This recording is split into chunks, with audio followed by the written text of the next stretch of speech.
Welcome to the Depth Dive. We plunge into these big topics aiming to give you those key nuggets of knowledge fast. And today we're tackling something that's fascinated humans forever. Absolutely. Gold. Gold, right. From, ancient pharaohs dripping in it to the tiny bits inside our smartphones. It just has this incredible pull, doesn't it? An enduring allure. It really does. Across all history, it seems, it stood for the sun, maybe, Yeah. gods, just pure, undeniable value. That's true. For generations, yeah, it's been seen as real money, a store of value that's kind of immune to third-party risks. Governments hoard it, religions use it everywhere, and even now it's still a huge symbol of status and wealth. So this deep dive, our mission really is to pull out the most important insights from our sources on gold. The Incas called it the tears of the sun, which is quite poetic. It is. We'll dig into its truly surprising origins, literally out of this world. Its amazing range of uses, the really complex and, frankly, often dark history of how we get it. Yeah, the extraction side is complicated. Definitely. And its role today, which seems to be changing pretty fast. We want to give you that clear shortcut to being properly informed about it. Okay, so we know it's always been appealing, but that big question remains, where does something so, fundamental to human history actually come from? It's everywhere, we see it everywhere, but where does it really begin? The answer might just surprise you. It's what's really fascinating here is that gold's journey starts way, way beyond Earth. Seriously? Yeah. Like a lot of the elements here, its origin story is, it's written in the stars, literally.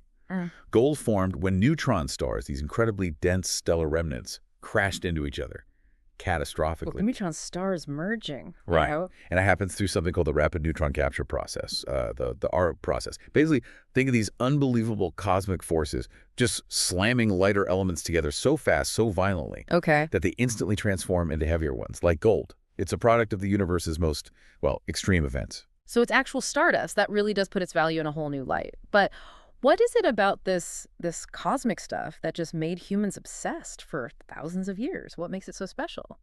Well, its physical properties are really central to why it's so valued. Like what specifically? Okay, so first, it's incredibly dense. We're talking 19 grams per cubic centimeter. Wow, that's heavy. Yeah, about 20 times denser than water. Right. So you can store a lot of value in a, surprisingly small space. Right, makes sense. And also super soft. You could cut pure gold with a knife butt. Wait, soft but indestructible. Well, practically indestructible, yeah. It- And amazingly malleable and ductile. That means you can shape it incredibly easily. Easily. Get this. 1 single ounce can be pulled into a wire that's 80 kilometers long. 80 kilometers from 1 ounce. That's insane. It is. Plus, it's a fantastic conductor of electricity and heat, and it basically doesn't corrode. Air, heat, most chemicals, you don't really touch it. Okay, so it's rare, looks amazing, and has these almost perfect properties. How do we measure how pure it is? Does it come in different, types? Yeah, there are 2 main ways to measure purity. Parts per thousand, or the one most people know, carats.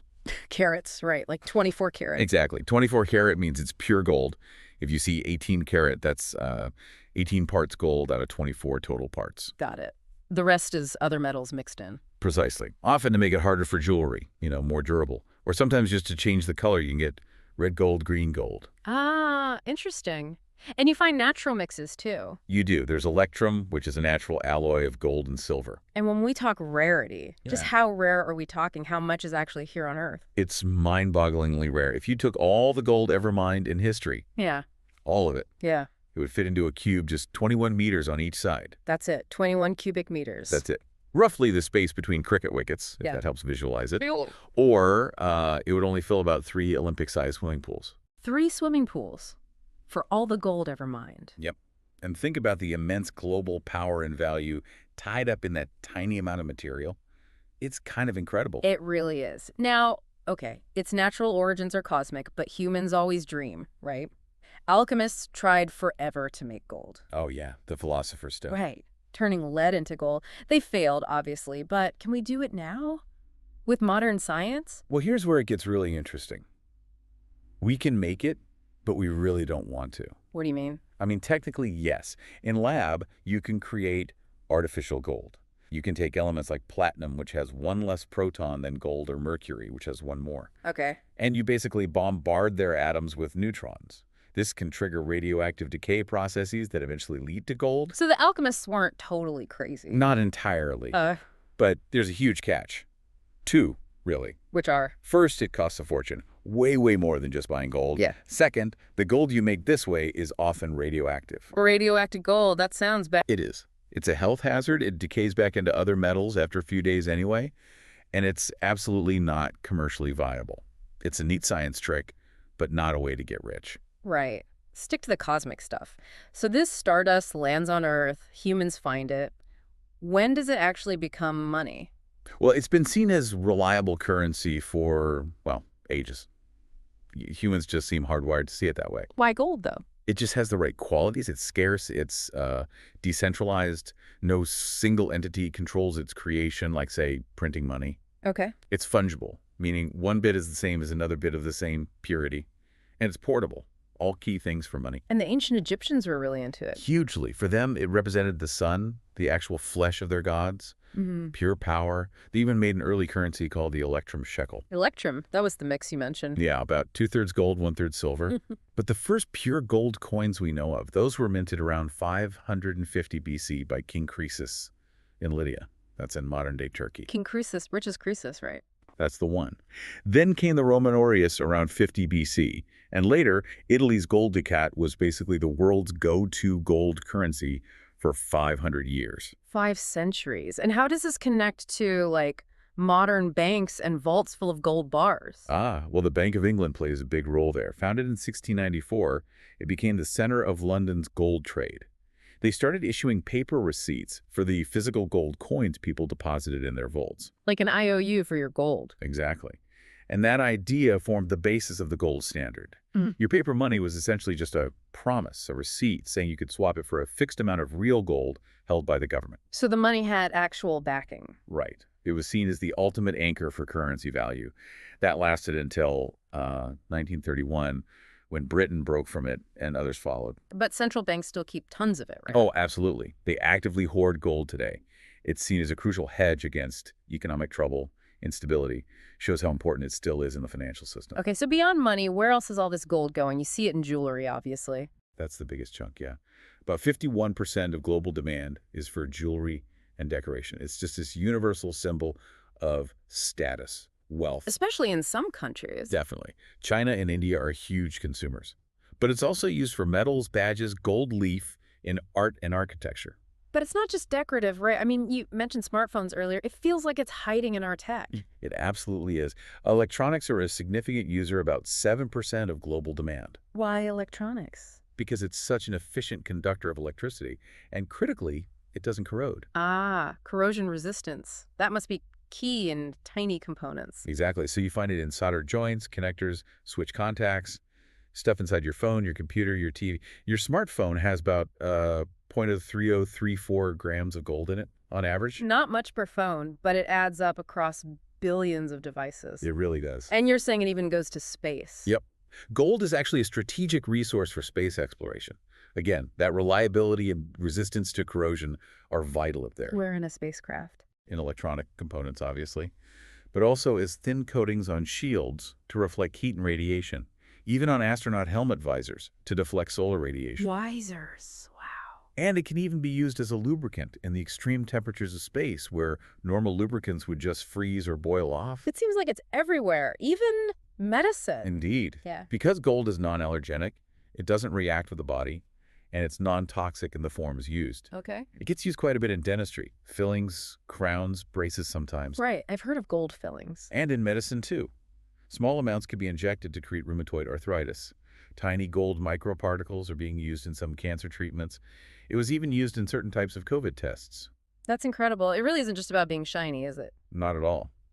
If we connect this to the bigger picture, its unique properties are truly essential for human advancement in so many different areas. Okay, so we know its cosmic origins. We know all these amazing uses. But how do we actually get it? How do we pull it out of the earth? Because that story, the mining story, seems like where things get, well, a lot more complicated. Yeah. And maybe darker. That's right. The history of mining it is almost as old as civilization itself. The oldest gold artifacts we found are from Bulgaria, maybe 4700 BC. Wow. And the oldest actual mine discovered is in Georgia, dating back to the 3rd or 4th millennium BC. The ancient Egyptians were mining extensively way back, like 3100 BCE. And how did they do it back then? Must have been tough. Incredibly tough. Early methods involved things like hushing, used by the Romans. Hushing. Yeah, they'd build up huge reservoirs of water and then unleash a flood to wash away soil and debris, exposing the gold veins underneath. Pretty destructive. Sounds it. And placer mining, basically sifting gold deposits out of riverbeds and streams. Panning for gold falls under that. People still pan for gold, right? As a hobby, mostly. They do. It works because gold is so dense, it settles at the bottom of the pan when you swirl it with water and sediment. For larger amounts, they use devices like a rocker, a sort of cradle, to sift more material. Okay, so fast forward to today. Modern gold mining must be on a whole different scale. Oh, completely different. First, geologists have to explore an area, do surveys, test drilling to see if there's enough gold to even justify the massive cost of setting up a mine. Assuming they find enough. Then, depends where the gold is. If it's near the surface, they use open pit mining. That means drilling, blasting with explosives, and using enormous trucks to haul away the rock, the ore. And if it's deep underground? Then it's underground mining. They sink deep shafts, create tunnels, and excavate the ore from sections called stopes, again, often using explosives. Some mines are incredibly deep. How deep? The Imponing gold mine in South Africa operates below 4.3 kilometers deep. That's over 2.5 miles down. 4 kilometers down. Unimaginable. Okay, so they get the ore out. Then what? Then it goes to a mill. It gets crushed into a really fine dust.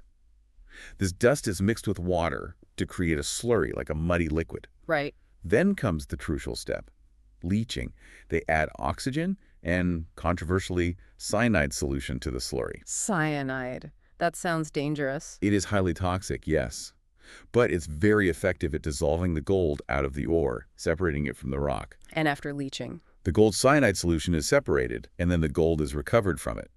Finally, it's melted down in a furnace with something called flux, which helps remove the last impurities. What you get are gold bars called doré bars, which then go off for final refining to reach high purity. It's a huge, complex industrial process. But you mentioned cyanide. That brings us to the dark side, doesn't it? The environmental and social cost. It absolutely does. Gold mining is often called one of the most destructive industries on the planet. Why so destructive? Well, think about it. It displaces communities. People lose their homes and lands. It uses vast amounts of water and energy. It pollutes water sources. It harms workers' health. And it destroys natural environments, often pristine ones. And the waste. You mentioned the ore processing. The waste is staggering. Get this. Producing the gold for just one simple wedding ring can generate about 20 tons of waste rock and mine tailings. 20 tons! For one ring. I'm definitely going to look at my wedding band differently now. It's almost unbelievable. It's a stark figure. It really forces you to think about the hidden cost behind the shine. What value really means. And the water pollution you mentioned, is it mostly the cyanide? Cyanide is a major concern, yes. But it's not just that. The mine waste, the tailings, often contain a nasty cocktail of toxic stuff. Arsenic, lead, mercury, petroleum byproducts, acids. Where does all that waste go? Often, historically and even now in some places, it's just dumped directly into rivers, lakes, streams, even oceans. Our sources estimate about 180 million tons of this toxic waste gets dumped annually worldwide. 180 million tons. Every year. Every year. And then there are the tailings dams, the structures built to hold back this waste slurry. They can and do fail catastrophically. Fail. They collapse. There have been over 221 major tailings dam failures recorded globally, hundreds killed, thousands displaced, and the drinking water for millions contaminated, sometimes permanently. Plus, you get something called acid mine drainage, or AMD. When air and water react with sulfide minerals exposed by mining, it creates sulfuric acid. Acid, like battery acid. Pretty much. This acidic water then leaches heavy metals like mercury out of the rock. This toxic soup wipes out aquatic life and gets into the food chain, poisoning people and animals, sometimes for generations after a mine closes. Are there specific examples of this pollution? Oh, plenty. The Grasberg mine in Indonesia, operated by Freeport, McMoran, and Rio Tinto, is so huge it's visible from space. It dumps around 110,000 tons of toxic tailings daily into the Ojibwa River system. Daily? That's horrifying. Or Newmont Sumitomo Mining's Batu Hijau mine, also in Indonesia. Similar story. These are massive operations with huge environmental footprints. And it's not just liquid waste, right? There are mountains of rock. Exactly. Mining moves enormous amounts of earth. And then there's the waste from processing. Many mines use heap leaching, especially for lower-grade ore. Heap leaching. They pile up the crushed ore in huge heaps, sometimes covering vast areas, and then drip cyanide solution through it over weeks or months to dissolve the gold. That sounds efficient, maybe. It's cost-effective for the mining company, yes, but it's incredibly wasteful environmentally. About 99.99% of that entire heap just becomes toxic waste after the gold is extracted. And these cyanide-laced heaps are often just abandoned, leaching contaminants into groundwater for decades. So mountains of toxic waste left behind. And what about the impact on natural habitats, biodiversity? It's a huge threat. Research shows nearly three-quarters of active gold mines and exploration sites overlap with areas considered to have high conservation value. So they're mining in ecologically sensitive areas. Often, yes. Directly threatening biodiversity, including endangered species, and critical ecosystems like frontier forests, large, intact natural forests. Any specific examples? Sure. In Ghana, the Akia mine has destroyed parts of a protected forest reserve vital for rare species. In Alaska, the proposed Pebble mine threatens Bristol Bay, the world's largest sockeye salmon fishery, a resource crucial to Alaska Native communities who strongly oppose it. They're even going into World Heritage sites. Sadly, yes. Reports show gold mining companies encroaching on UNESCO World Heritage sites across the globe. The drive for gold often overrides conservation concerns. This is all about the big industrial mines, but isn't there also a lot of small-scale, maybe illegal mining? There is. The informal mining sector, sometimes called artisanal and small-scale mining, or ASM, accounts for maybe 20% of the world's primary gold production. 20%, that's significant. It is, and it often happens illegally in remote areas outside of regulations. Which means more environmental damage. Often, yes, particularly the use of mercury. Small-scale miners frequently use mercury to amalgamate or bind with the fine gold particles, making them easier to collect. Mercury is highly toxic, isn't it? Extremely. It pollutes waterways, soil, air, and causes severe, permanent neurological damage in people exposed to it, especially children. In Indonesia alone, it's estimated that mercury use in informal gold mining may have poisoned around 500,000 people, even though it's officially banned. 500,000. So what does this all mean? It feels like the beautiful shine of gold often hides a really, really grim reality underneath. That's a very accurate way to put it. There's a profound disconnect between the symbol and the source. This whole picture really feeds into that idea of gold fever, doesn't it? The historical gold rushes, periods where people just dropped everything, chased a dream. Exactly. A gold rush is triggered by a discovery, leading to this massive influx of miners hoping to strike it rich. Did many actually strike it rich? Very few, typically. The ones who often profited most were the merchants selling supplies, the transportation companies, the saloon keepers, not the average prospector. But these rushes had huge impacts: mass migrations, boons in trade, colonization, major economic shifts. The California Gold Rush seems like the classic example. 1848. That's the one. Started when James Marshall spotted something shiny near Sacramento. The news just exploded, spread like wildfire. About 300,000 people flooded into California. 300,000 people. That's incredible. It transformed the place. San Francisco went from a tiny settlement to a major city almost overnight, and California became a state just 2 years later in 1850, largely because of the rush. But it wasn't exactly a happy-go-lucky time, was it? Far from it. Our sources describe it as anything but fun-loving times, revealing, quote, the darkness at the heart of man. What kind of darkness? Rampant racism, xenophobia, terrible violence, mob rule. It was chaotic and often brutal. The first wave of prospectors, the 49ers, found gold relatively easily near the surface. But the later arrivals? They faced much tougher conditions. Grueling physical labor, constant injuries, diseases like scurvy were common. And the easy gold was gone. For most, the dream of instant wealth turned out to be just that, a pipe dream. And what about the people who were already living there, the Native Americans? They suffered immensely. They became, as one source put it, unwilling casualties. The flood of pioneers competed directly for their food sources, took their land, diverted water. It threatened their entire way of life, their survival. Just pushed aside. And worse, there was outright violence and displacement. Then, as gold got harder to find, the failing Anglo-American miners started blaming others. Blaming who? Foreigners, which often meant Mexicans, Chileans, Chinese immigrants, even people who had been born in California before it was part of the U.S. So they scapegoated them. Yes. It led to things like the California government passing a foreign miners tax in 1850. It was deliberately set so high that most Latin American miners simply couldn't afford to pay it and were forced to leave the gold fields. Sometimes, violent gangs formed specifically to drive them out. A really ugly side to the gold dream. Were there other big rushes like California? Oh yes, the Witwatersrand Basin in South Africa, discovered later in the 19th century, turned out to hold the largest gold reserves ever found. That must have changed South Africa completely. Profoundly, it shaped the entire nation's history and economy. Johannesburg basically grew out of the gold fields to become this major metropolis. Then there was the Klondike Gold Rush, starting in 1896, up in the Yukon, in Canada, and Alaska. A Klondike. That sounds incredibly remote and cold. It was. Prospectors faced unbelievable hardship, temperatures dropping to -40°C. Just getting there was a monumental, dangerous trek. Did they find much gold? A lot was found, yes, maybe $2 billion worth in today's money. But again, very few individual miners got rich. The cost of living and equipment were astronomical. The work was backbreaking, And Australia had its own rush. a huge one, starting in 1851. A discovery in Victoria set off one of the biggest rushes in history. Over 500,000 people, the diggers, came from all over the world. Did that shape Australia's identity? Many historians think so, yeah. Mm. It helped forge a sense of shared experience, maybe that idea of mateship.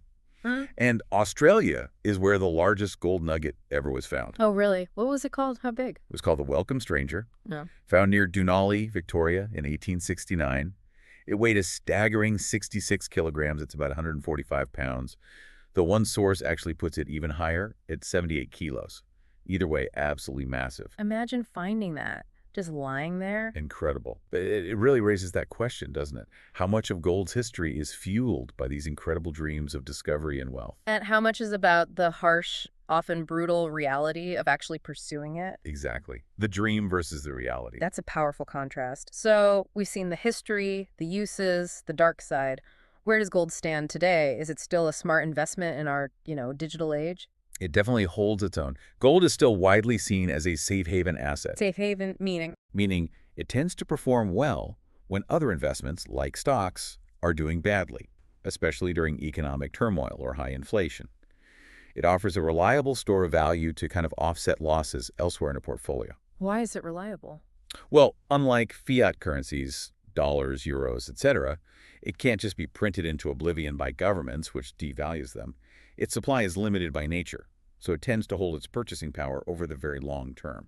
It's seen as a strong hedge against inflation. Is there historical evidence for that? Oh yeah, think back to the inflationary 1970s. Interest rates were high, the economy was struggling, and gold prices went absolutely nuts. From around $35 an ounce to $850 at its peak. Wow. Or more recently during the Great Recession, 2007 to 2009. While the S&P 500 stock index crashed nearly 57%, gold actually rose by over 25%. So it acted as a buffer. Exactly. A crucial buffer during times of crisis. Okay, so if someone listening is thinking about investing in gold, maybe for the first time, what are the main ways to do it without having to, buy a shovel and pan? Right, no panning required. There are several common routes. One option is a gold IRA. A gold IRA, like a retirement account. Precisely. It's a type of individual retirement account, traditional, Roth, or SEP, where you can hold physical gold bullion or proved coins as part of your retirement savings. It's a way to diversify long term. What's involved? You need to work with a reputable company that specializes in gold IRAs. They'll help you set up the account with a custodian who manages the account and arrange storage in an approved, secure depository. You don't keep the gold under your mattress. Okay. What else? Can you just buy bars or coins directly? You can. Direct ownership of physical gold. That means buying investment-grade bars or specific collectible coins, usually needing to be very pure, like 99.99%. Where do you keep it? That's the key question. You need secure storage, a safe deposit box, a specialized vault, maybe secure home storage if you take precautions, and you definitely need insurance. Liquidity, how easily you can sell it, can vary depending on what you buy and where you are. Sounds like it requires a bit more effort. What about easier options, maybe through the stock market? Yeah, gold ETFs are very popular for that reason, exchange-traded funds. How do they work? You buy shares in the ETF just like a stock. The ETF itself might hold physical gold bullion in a vault somewhere, or it might hold shares of gold mining companies. It gives you exposure to gold price movements without you having to physically own or store the metal. It's generally liquid and easy to trade. So exposure without the hassle. Pretty much. though you don't have the same direct claim on physical metal as owning bars or coins. Then, at the far end of the risk spectrum, you have gold futures. Futures sound complicated. They are highly speculative, very risky, definitely not for beginners. A futures contract is an agreement to buy or sell gold at a specific price on a specific date in the future, regardless of what the market price is then. You can make a lot, but you can lose a lot, potentially more than your initial investment. Okay, maybe stick to the other options for most people. What's the usual advice on how much gold someone should have in their portfolio? The traditional rule of thumb from financial advisors has often been maybe 5% to 10% of your total portfolio allocated to gold, mainly for diversification. Just a small slice. Historically, yes, but some analysts looking at the current global situation, high debt levels, geopolitical tensions, potential currency issues, are suggesting a potentially larger allocation might be prudent now. Like how much larger? Some are talking about maybe 25% for investors in certain regions like the Eurozone, specifically as a hedge against things like currency devaluation or major stock market volatility.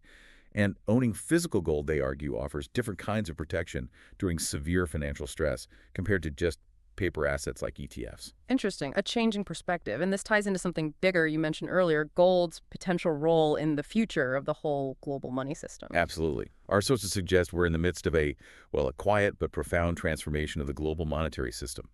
And gold seems to be reemerging as a key element, a cornerstone of financial stability. Reemerging. How so?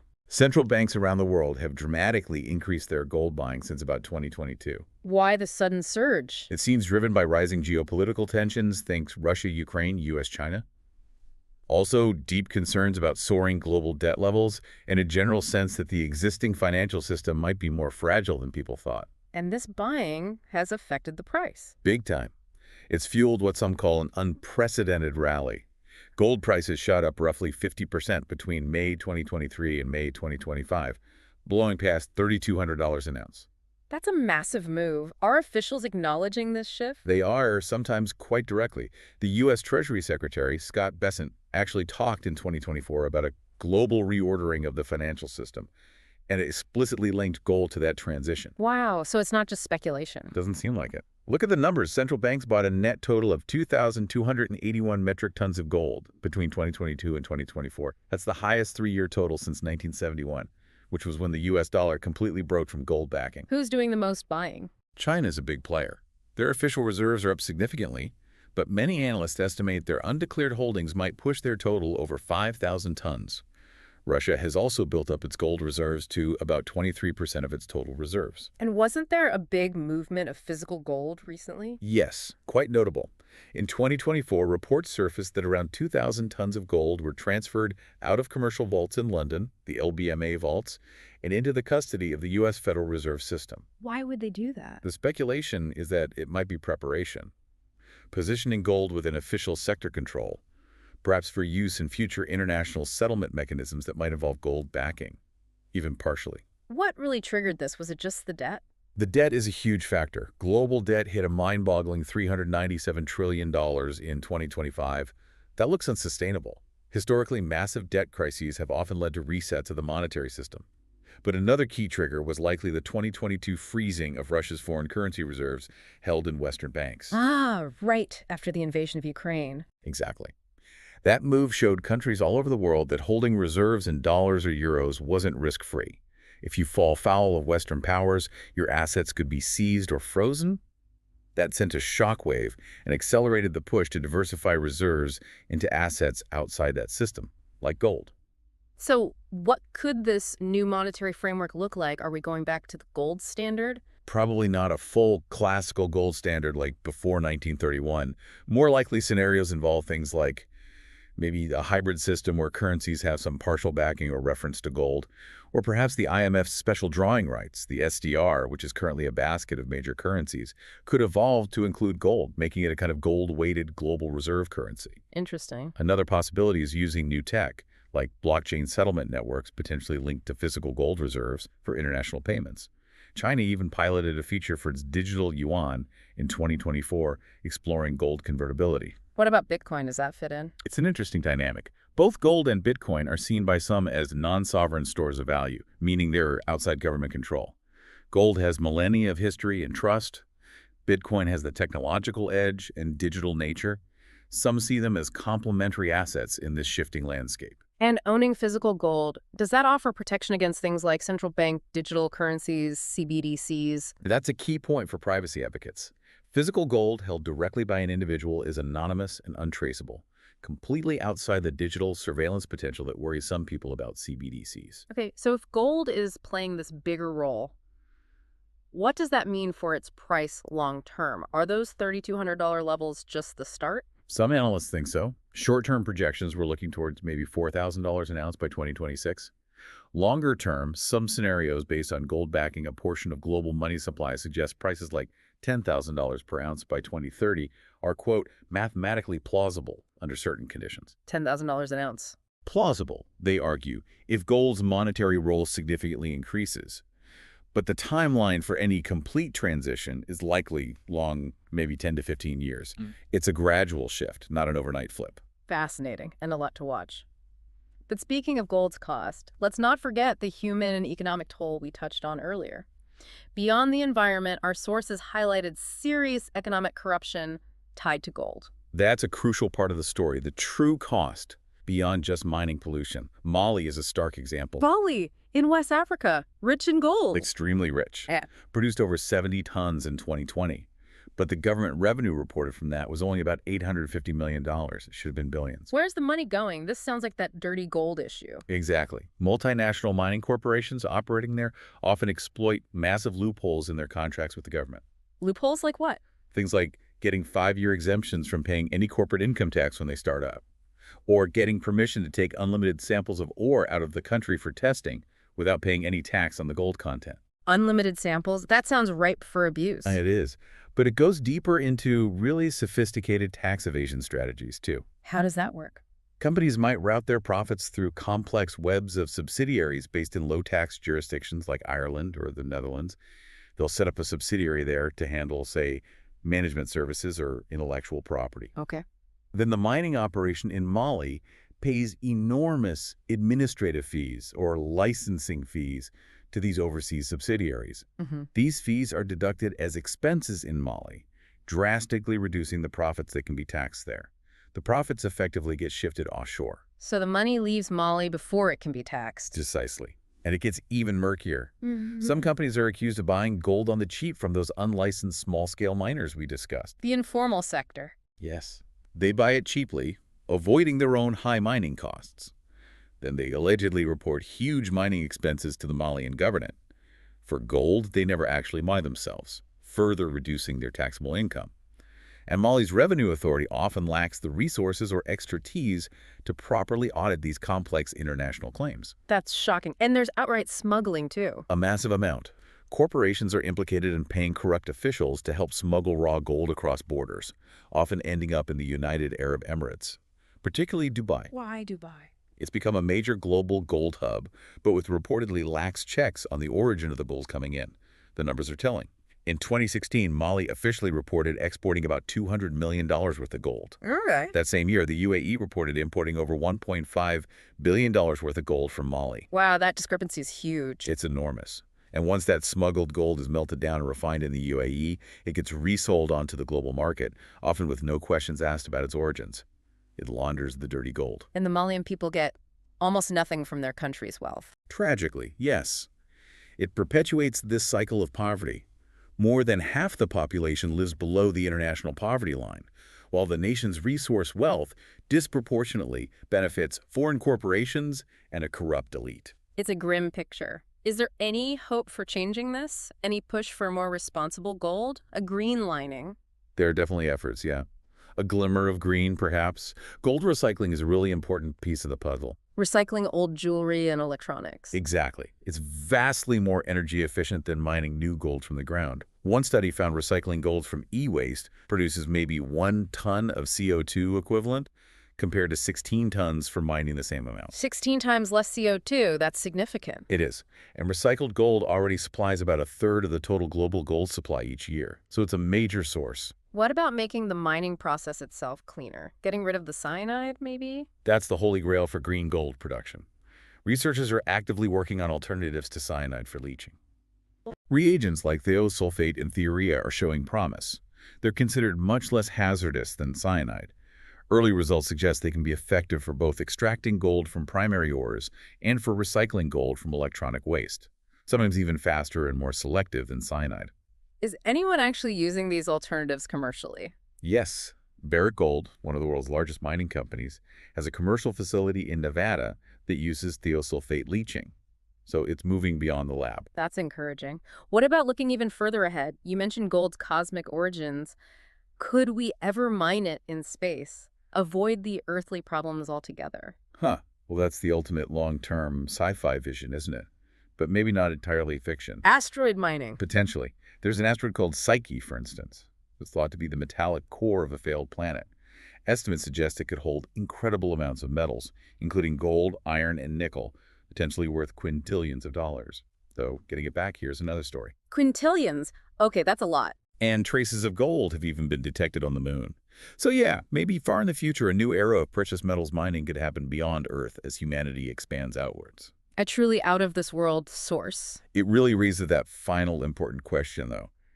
As we look to the future, with gold potentially playing a renewed role financially, and these far-off prospects, how will humanity balance its seemingly endless desire for gold with the absolute need for more responsible, sustainable practices, both here on Earth and maybe eventually out there? That's the core challenge, isn't it? So wrapping up this deep dive, it's been quite a journey. We followed gold from its birth in a colliding neutron star Cosmic explosions, yeah. all the way to its complex, shifting role in our world today. We've seen it as this incredibly potent symbol, power, wealth, divinity even. Right, and as a vital material in the tech that defines our modern lives.